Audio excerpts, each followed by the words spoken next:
দুষ্টু বউয়ের টেবিল বর পর্ব 17। একটা সময় বিএফ জিএফ এত ভালোবাসে যে বাঁচার কথাও নাকি চিন্তা করতে পারে না। তার কিছুদিন পর দুজনের চোখে বিষ হয়ে যায়, আর শেষ পর্যন্ত হয় ব্রেকআপ। আর হাস্যকর বিষয় হচ্ছে এটা, ব্রেকআপ বললেই নাকি সব ছেড়ে ছুড়ে চলে যেতে হবে। তাহলে এসব রিলেশনের কি দরকার? বাট বৈধ রিলেশনটা দেখো, সাদনান আর নূরের মতন। রাত 2টোয় নূরের ঝাঁকুনিতে সাদনানের ঘুম ভাঙে।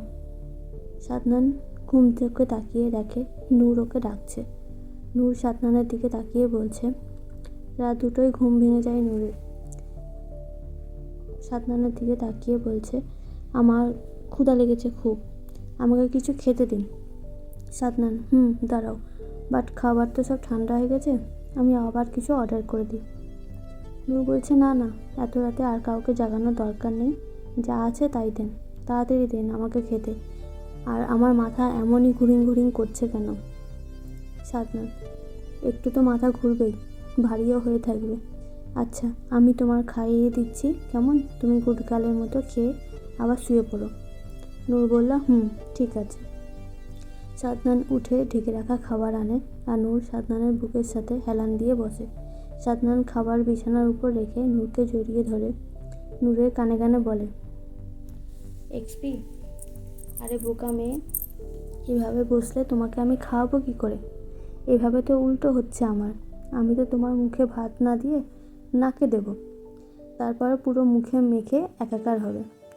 আগে খেয়ে নাও, তারপরে না হয় তুমি সারা রাত এভাবে থেকো। নূর, না আমি এভাবেই খাবো, কোনো কথা হবে না। খাবার সময় একটু শান্ত হয়ে থাকতে হয়, আগে খেয়ে নাও। যা, আমি আর খাবোই না। ওকে ওকে নাও, এভাবেই আমি তোমাকে খাওয়াবো। সাদনান বলল, আমি আর কিছু বলছি না, নাও হাঁ করো। সাদনান নূরকে এভাবেই খাওয়াতে থাকে, আর নূর খেতে থাকে।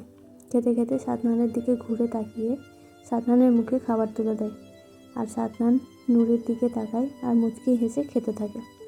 এভাবে দুজনকে খাওয়াতে থাকে। সাদনান উঠে নূরকে পানি খাইয়ে দিয়ে হাত ধুয়ে দেয়, আর নিজের হাত ধুয়ে আসে। নূরের কথা জড়েই যাচ্ছে এখনও। সাদনান নূরের পাশে শুয়ে পড়ে। সাদনান শুতেই নূর গুটিসুটি হয়ে সাদনানের বুকের মাঝে ঢুকে পড়ে, আর সাদনান নূরের কপালে ভালোবাসার পরশ এঁকে দেয়, আর নূরকে জড়িয়ে ধরে নিজের বুকের সাথে। একটা সময় আবার দুজনেই ঘুমিয়ে পড়ে। সকালবেলা নূরের ঘুম ভেঙে যায়। নূর উঠে বসে মাথা চেপে ধরে আছে। তারপর নিজের দিকে তাকিয়ে দেখে ও একটা শাড়ি পেঁচিয়ে পড়ে আছে। তারপর কোনো কিছু না বলে ওয়াশরুমে যাওয়ার জন্য নিচে নামতেই দেখে কয়েকটা শপিং ব্যাগ পড়ে আছে। একটা হাতে নিয়ে দেখে একটাতে ছেলেদের ড্রেস আর একটাতে মেয়েদের ড্রেস। নূর মেয়েদের ড্রেসটা নিয়ে ওয়াশরুমে চলে যায়। ফ্রেশ হয়ে এসে দেখে সাদনান উপর হয়ে শুয়ে আছে। নূর সাদনানের কাছে গিয়ে চুলে হাত বুলিয়ে দেয়, সাদনানের কপালে ঠোঁট ছুঁয়ে দেয়, আর নূর গিয়ে বারান্দায় এসে দাঁড়ায়।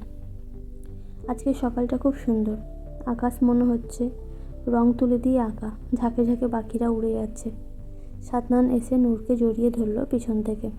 নূর কিছু বলল না, সেরকমভাবে দাঁড়িয়ে থাকলো আকাশের দিকে তাকিয়ে। সাদনান নূরের কাঁধে মুখ রেখে বলল, এখন কেমন লাগছে তোমার? শরীর ঠিক আছে তো? নূর, আমি ঠিক আছি। আমার নামে বুকের বাঁ পাশে ট্যাটু কবে করেছেন? ডিজাইনটা করে নামটা খুব সুন্দর হয়েছে আঁকানো। সাদনান, তুমি কখন দেখলে ট্যাটুটা? তোমাকে যেদিন মন থেকে ফিল করা শিখেছি সেদিনই এই ট্যাটুটা করে ফেলেছি, কারণ আমি আমার মনে তোমার নাম লিখেছি। এটা তো কাউকে দেখাতে পারবো না, এর জন্য বুকেই ট্যাটু করে রেখেছি, যাতে কেউ এই বুক দখল করে না আসে। এটা করার সময় আসল কারণ, আমি তোমাকে বুকের কাছে সবসময় যাতে ফিল করতে পারি, এই জন্য, বুঝলে? নূর, বুঝলাম। আপনি যে বউ পাগল এটা সবাইকে বোঝান, তাই না? সাদনান, সবাইকে বোঝানোর প্রয়োজন পড়বে না, যাকে বোঝাতে চাই সে বুঝলেই এনাফ। আমি তো ভেবেছিলাম সকালে তোমার চিৎকারে ঘুম ভাঙবে, বাট কোনো রিয়াক্ট নেই কেন? আচ্ছা নূর, তুমি কি ঠিক আছো? নূর, কেন? আমি বলতে চাইছি যে সকালে এইভাবে শাড়ি পরাতে আমার রিয়াক্ট করা উচিত ছিল, তাই তো? আমার কালকের পুরো ঘটনা মনে নাই, তবে কিছু একটা করেছি, এটা আমি শিওর। সাদনান: এভাবে শাড়ি কে পরিয়ে দিয়েছে? এটাতেই কোনো রিয়াক্ট নেই তোমার? আগে জানলে তো।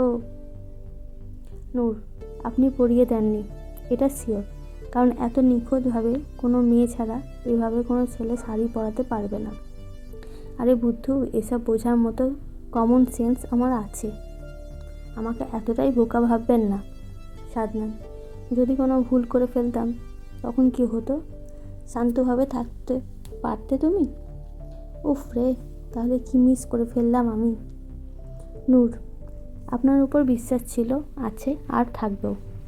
এভাবে আপনি কখনোই আমাকে কাছে টানবেন না আমার সেন্স না থাকার অবস্থায়। সত্যি কথা জানেন, যার মধ্যে শয়তানি থাকে সে সেন্স থাকার আর কোনো থাকার বা না থাকার তার কাছে কিছু পরোয়া করে না। সাদনান: এত বিশ্বাস? তাহলে সেদিন কথাগুলো বললে কেন? আমি তোমার শরীর চাই। জানো কথাটা আমাকে কতটা আঘাত করেছিল? আমি নিজের কাছেই নিজেকে কতটা ছোট মনে হচ্ছিল। তুমি আমার মন চুরি করেছ, তুমি আমার হার্টকে ডিস্টার্ব করেছ। নূর: ওলে বাবালে, তাই নাকি? সবাইকে এক ভাবাটা ঠিক নয়, সব ছেলে এক না, এটা আমিও মানি। সমস্যা হচ্ছে কোথাও জানেন, আমরা সব সময় খারাপ কিছু দিক বিচার করতে পছন্দ করি। আমরা যেমন সব মেয়েরা খারাপ না, তেমনি আপনারা সব ছেলেরাও খারাপ না। সব মেয়েরা লোভী না, তেমনি সব ছেলেরাও শরীর বোঝে না।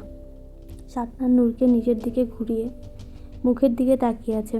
নূর আবার বলতে শুরু করে: আমার মাঝে মাঝে খুব ঘৃণা লাগে ছেলেদের উপর, মন চায় ওদের ধরে মেরে ফেলি। ছেলেরা খুব খারাপ। আবার পরক্ষণে ভাবি, আসলেই কি ছেলেরা খারাপ? আমরা ছোট থেকেই এটাই দেখছি, ছেলেদের নামে খারাপ এই পদবিটা। আমরা সব সময় খারাপ কিছু দেখেই আমরা বিচার করে ফেলি। আমরা এটাই মনে করে নিই মেয়ে মানে নির্ভুল আর ছেলে মানে জঘন্য কীট। পৃথিবীটা ভালো কিছুর জন্য এখনও টিকে আছে। খারাপ বাদ দিয়ে একবার ভালো করে চারপাশটা তাকিয়ে দেখেন, এখনও ভালো ছেলে আছে। তারা মেয়েদের শরীর না, তার মনকে চায়। পার্কের চিপাই না, তারা প্রিয় মানুষটার হাতটা ধরেই খুশি থাকে। সাদনান নূরের দিকে তাকিয়ে আছে। নূরের চিন্তাভাবনাগুলো এত ইউনিক, কতজন পারে এরকমভাবে ভাবতে? সাদনান নূরের কপালে ঠোঁট ছোঁয়ালো, আর কিছু না বলে। সাদনান রিসেপশনে ফোন করে ব্রেকফাস্টে অর্ডার করলো। ওরা ফ্রেশ হয়ে ব্রেকফাস্ট করে ওখান থেকে বেরিয়ে গেল। সাদনান ড্রাইভ করা শুরু করলো। নূর এরকমভাবে বাইরের দিকে তাকিয়ে আছে। নূরের হাঁচি দেওয়া শুরু হয়ে গেছে, মুখটাও শুকিয়ে গেছে। সাদনান খুব দ্রুত ড্রাইভ করছে। ওরা 1.5 ঘন্টার মধ্যেই বাসায় পৌঁছে যায়। সাদনান নেমে নূরকে ডাকলো। দেখে নূর সিটে মাথা দিয়ে হেলান দিয়ে এভাবেই ঘুমিয়ে গেছে। সাদনান নূরকে কোলে করে নিয়ে বাসায় ঢুকতেই সাদনানের মা দৌড়ে আসলো। কিছু বলার আগেই সাদনান ইশারা করে চুপ করতে বলল। সাদনান নূরকে শুইয়ে দিয়ে, নূরের খুব জ্বর এসছে। সাদনান ল্যান্ডলাইনের থেকে ডাক্তারকে ফোন দিয়ে তাড়াতাড়ি আসতে বলল। সাদনানের মা এসে নূরের কপালে হাত দিয়ে দেখে খুব জ্বর। সাদনানের মুখটাও শুকিয়ে গেছে। আর কিছু জিজ্ঞাসা না করে তাড়াতাড়ি গিয়ে সাদনানের মা রুমাল ভিজিয়ে নূরের কপালে দেয়। সাদনানকে টাওয়াল ভিজিয়ে আনতে বলে। আর সেই টাওয়াল ভিজিয়ে আনতেই আর মা নূরের হাত, পা, মুখ, গলা মুছে দিল যাতে জ্বরটা একটু কম হয়। ডাক্তার এসে দেখে নূরের শরীরের টেম্পারেচার 102 ডিগ্রি জ্বর। নূরের ডাক্তার কিছু ওষুধ লিখে দিয়ে চলে যায় আর বলে যায় রাতে জ্বর বাড়তেও পারে। সাদনান নূরের হাত ধরে বিছানার উপর বসে আছে। সাদনানের মা ওদের জন্য স্যুপ বানিয়ে আনে। সাদনান খেতে চাইছিল না, ওর মা জোরাজুরি করে সাদনানকে খাইয়ে দিল। আর সাদনানের কাছে নূরের জন্য খাবার রেখে দিয়ে গেল, বলল সাদনানকে খাইয়ে দিতে। সাদনান নূরের কাছে গিয়ে ওকে ডাকছে। নূর টিপ টিপ করে তাকাচ্ছে আর ভ্যাঁ ভ্যাঁ করে কেঁদে দেয়। সাদনান ওর দিকে তাকিয়ে বোঝার চেষ্টা করছে যে নূর কাঁদছে কেন। সাদনান নূরকে জিজ্ঞাসা করছে,